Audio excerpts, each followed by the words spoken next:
എല്ലാവർക്കും സുഖമാണെന്ന് വിശ്വസിക്കുന്നു. വളരെ പ്രധാനപ്പെട്ട 2-3 അറിയിപ്പുകളാണ് ഈ ഒരു വീഡിയോ നിങ്ങളുമായിട്ട് പങ്കുവെക്കുന്നത്. സംസ്ഥാനത്ത് വിവിധ തരത്തിലുള്ള അരികൾ നമ്മൾ വാങ്ങി കഴിക്കുന്നുണ്ട്. എന്നാൽ മിക്കതിലും മായം ചേർന്നവയാണ്. മിക്കവാറും മായം ചേർന്നിട്ടുള്ള അരി ലഭിക്കുന്നത് പൊതു വിപണിയിൽ നിന്നുമാണ്. ഇത്തരം അരികൾ കഴിക്കുന്നതിലൂടെ നിത്യരോഗിയായി മാറുന്നതിനും മാരകമായിട്ടുള്ള രോഗം ബാധിക്കുന്നതിലൂടെ മരണം വരെ സംഭവിക്കാനുള്ള സാധ്യതയും ഉണ്ട്. ഇത്തരത്തിലുള്ള അരികൾ എങ്ങനെ തിരിച്ചറിയാം എന്നും നമ്മൾ കഴിക്കുന്ന അരികളിൽ ചിലത് നിരോധിക്കപ്പെട്ടതുമായി ബന്ധപ്പെട്ട വിവരങ്ങളുമുണ്ട്. ഇതോടൊപ്പം തന്നെ റേഷൻ കടയിലൂടെയും സപ്ലൈകോയിലൂടെയും ലഭിക്കുന്ന അരി വിഹിതങ്ങളെക്കുറിച്ചും പറയുന്നു. ആദ്യം ഒക്ടോബർ മാസത്തിൽ വിതരണം ചെയ്തുകൊണ്ടിരിക്കുന്ന റേഷൻ അതുപോലെ തന്നെ സപ്ലൈകോ അരിയുടെ കാര്യമാണ് പറയുന്നത്. സംസ്ഥാനത്ത് നീല, വെള്ള, മഞ്ഞ, പിങ്ക് റേഷൻ കാർഡുള്ളവർക്ക് ഒക്ടോബർ മാസത്തെ റേഷൻ വിതരണം ആരംഭിച്ചിട്ട് ഇപ്പോൾ 10 ദിവസം പിന്നിടുകയാണ്. റേഷൻ കടയിലൂടെ നീല, വെള്ള റേഷൻ കാർഡുള്ളവർക്ക് തുച്ഛമായിട്ടുള്ള വിഹിതമാണുള്ളത്. അതേസമയം സപ്ലൈകോയിൽ നിന്നും സബ്സിഡി അരി ലഭിക്കുന്നുണ്ട്. അതിന് പുറമെ 25 രൂപ നിരക്കിൽ 20 കിലോ അരി കൂടി ഓണത്തിന് വിതരണം ചെയ്ത പോലെ വിതരണം ചെയ്യുന്നത് തുടരും എന്ന് ഭക്ഷ്യമന്ത്രി അറിയിച്ചിട്ടുണ്ട്. അപ്പൊ കഴിയുന്ന ആളുകൾ സപ്ലൈകോയിൽ പോയിട്ട് അവിടെ ആ അരി 20 കിലോ അരി ഉണ്ട് എങ്കിൽ അത് വാങ്ങാൻ വേണ്ടിയിട്ട് ശ്രദ്ധിക്കുക. അതുപോലെ തന്നെ ഒക്ടോബർ മാസത്തെ റേഷൻ വിഹിതങ്ങൾ എത്രയും വേഗം കൈപ്പറ്റാൻ വേണ്ടിയിട്ടും ശ്രദ്ധിക്കുക.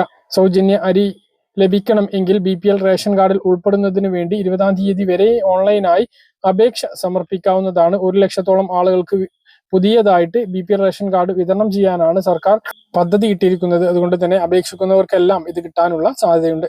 ഇനി അരിയിലെ മായവും അരി കഴിക്കുന്നതുമായി ബന്ധപ്പെട്ട് നമ്മൾ ശ്രദ്ധിക്കേണ്ട കാര്യങ്ങൾ, അരിയുടെ മായം തിരിച്ചറിയുന്നതുമായി ബന്ധപ്പെട്ടുള്ള കാര്യങ്ങളെല്ലാം പറയുന്നു. വിശദമായിട്ട് കേൾക്കുക. നമ്മളെല്ലാം ബിരിയാണി കഴിക്കുന്ന ആളുകളാണ്. ബിരിയാണി, ഫ്രൈഡ് റൈസ് ഒക്കെ ഉണ്ടാക്കാൻ ഉപയോഗിക്കുന്ന ഏറ്റവും പ്രധാനപ്പെട്ട അരി ബസ്മതി അരിയാണ്. ഈ ബസ്മതി അരിയിൽ മാരകമായിട്ടുള്ള കീടനാശിനികൾ അടങ്ങിയിട്ടുണ്ട് എന്നുള്ള റിപ്പോർട്ടാണ് ഇപ്പോൾ പുറത്തു വരുന്നത്.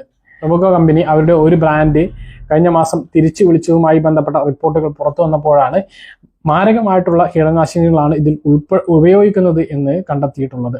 ഇത് വൃക്ക മാരകമായിട്ടുള്ള അസുഖങ്ങൾക്ക് കാരണമാകുന്ന കീടനാശിനികളാണ്.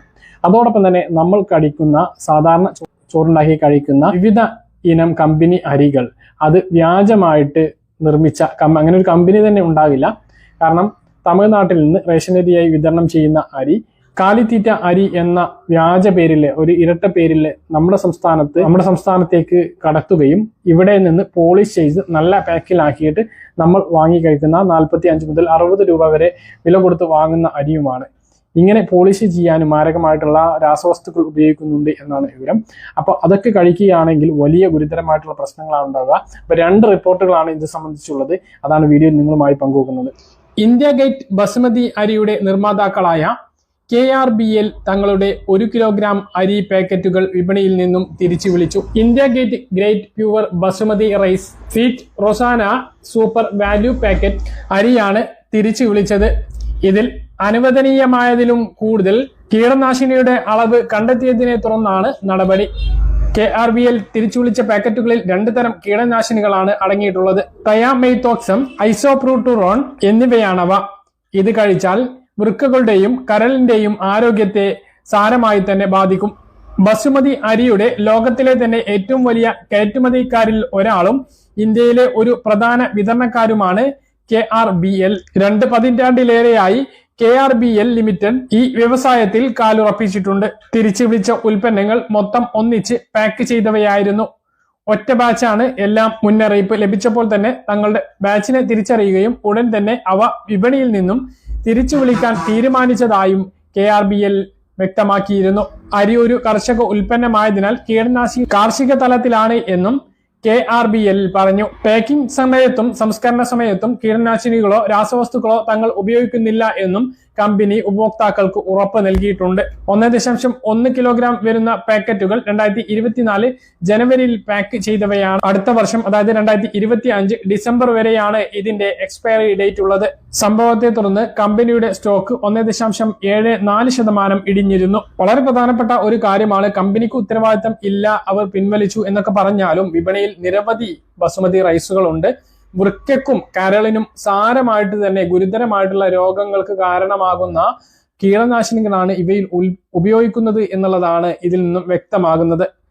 മറ്റൊരു പ്രധാനപ്പെട്ട അറിയിപ്പ്, മലയാളികൾ നല്ല അരിയാണ് എന്ന് കരുതി കഴിക്കുന്നത് തമിഴ്നാട്ടിൽ നിന്നും വരുന്ന കാലിത്തീറ്റ അരിയാണ്.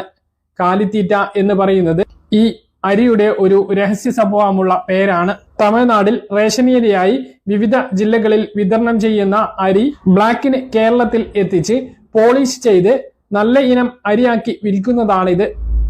അതിർത്തിയിൽ വ്യാജ ബില്ല് കാണിച്ചാണ് റേഷൻ അരി കടത്തിക്കൊണ്ടുവരുന്നത്. അവ പോളിഷ് ചെയ്ത് ഭംഗിയുള്ള അരിയാക്കുന്നതിന് വേണ്ടി രാസവസ്തുക്കൾ ഉപയോഗിക്കുന്നു. ഇവ കഴിക്കുന്നതും മനുഷ്യ ശരീരത്തിന് വളരെ അധികം ഹാനികരം ഉണ്ടാക്കുന്ന ഒന്നാണ്. കഴിഞ്ഞ മാസം ആര്യങ്കാവ് ചെക്ക് പോസ്റ്റിന് സമീപത്ത് ദക്ഷിണ മേഖല ഡെപ്യൂട്ടി റേഷനിംഗ് കൺട്രോളർ CV മോഹൻകുമാറിന്റെ നേതൃത്വത്തിൽ നടത്തിയ പരിശോധനയിലാണ് പോളിഷ് ചെയ്ത് വിൽപ്പനക്കായി എത്തിച്ച 175 ചാക്ക് റേഷൻ അരി പിടിച്ചെടുത്തത്. 45 മുതൽ 60 രൂപ വരെ കൊടുത്ത് മലയാളി വാങ്ങുന്ന ബ്രാൻഡഡ് അരികൾ വാങ്ങുമ്പോൾ അത് ഏത് കമ്പനിയുടേതാണ്, അങ്ങനെ ഒരു കമ്പനി നിലവിലുണ്ടോ എന്ന് സ്വയം ഒന്ന് മനസ്സിലാക്കുന്നത് നല്ലതാണ്. മറ്റൊന്ന്, സാധാരണ അരി കുത്തരിയാക്കുന്നതിന്, അതായത് ബ്രൗൺ റൈസ് ആക്കി മാറ്റുന്നതിന് പൊതുവായിട്ട് മായം ചേർക്കുന്നുണ്ട്. അത്തരം അരികൾ കഴുകുമ്പോൾ തന്നെ വീട്ടമ്മമാർക്ക് ഇതിലെ മായം തിരിച്ചറിയാനാകും. അരിക്ക് നിറം കിട്ടാൻ മഞ്ഞൾപ്പൊടി ചേർക്കാറുണ്ട്. അതുപോലെ തന്നെ കുമ്മായപ്പൊടിയുടെ ലായനിയിൽ ഇത്തരം അരികൾ ഇട്ടാൽ ലായനിയുടെ കളർ ചുവപ്പായി മാറുന്നു. അങ്ങനെ മായം തിരിച്ചറിയാനാകും. അതുപോലെ ഈർപ്പമുള്ള കൈകൊണ്ട് അല്പം അരിയെടുത്ത് നന്നായിട്ട് തിരുമുകയാണ് എങ്കിൽ നിറം നഷ്ടപ്പെടുന്നതുണ്ട് എങ്കിൽ അതിൽ നിറം ചേർത്തതാണ് എന്ന് മനസ്സിലാക്കാം. അല്പം അരിയെടുത്ത് നാരങ്ങാനീര് ഒഴിച്ചാൽ ചുവപ്പ് നിറം കാണുന്നുണ്ട് എങ്കിലും അതിൽ നിറം ചേർത്ത അരിയാണ് എന്ന് മനസ്സിലാക്കുക. പച്ചരിയിൽ യൂറിയ കലർന്നിട്ടുണ്ടോ എന്ന് നോക്കുന്നതിന് വേണ്ടി 30 അരിമണികൾ ഒരു ഗ്ലാസ് വെള്ളത്തിൽ എടുത്ത ശേഷം 5 മില്ലി വെള്ളം ഒഴിച്ച് നല്ലവണ്ണം കുലുക്കി വെക്കുക. 5 മിനിറ്റ് കഴിഞ്ഞ് ഇതിൽ ഒരു വൃത്തിയുള്ള തുണി ഉപയോഗിച്ച് അരിച്ചെടുക്കുക. അരിച്ചെടുത്ത ലായനിയിൽ 1/2 ടീസ്പൂൺ സോയാബീൻ പൊടി ചേർക്കുക. 5 മിനിറ്റ് കഴിഞ്ഞ് ഒരു ചുവന്ന ലിറ്റ്മസ് പേപ്പർ ഇതിൽ മുക്കി വെക്കുക. അതിൽ നീല കളർ ഉണ്ടാകുകയാണ് എങ്കിൽ ആ അരി യൂറിയ ഉണ്ട് എന്ന് മനസ്സിലാക്കാം. കാര്യങ്ങൾ കൃത്യമായിട്ട് മനസ്സിലാണെന്ന് കരുതുന്നു. ഇതുപോലെ ഇൻഫർമേഷൻ ലഭിക്കാൻ ചാനൽ സബ്സ്ക്രൈബ് ചെയ്യുക, ബെൽ ഐക്കൺ എനേബിൾ ചെയ്ത് വെക്കുക. മറ്റൊരു വീഡിയോയുമായി നമുക്ക് കാണാം. ദൂരേക്ക് ബൈ.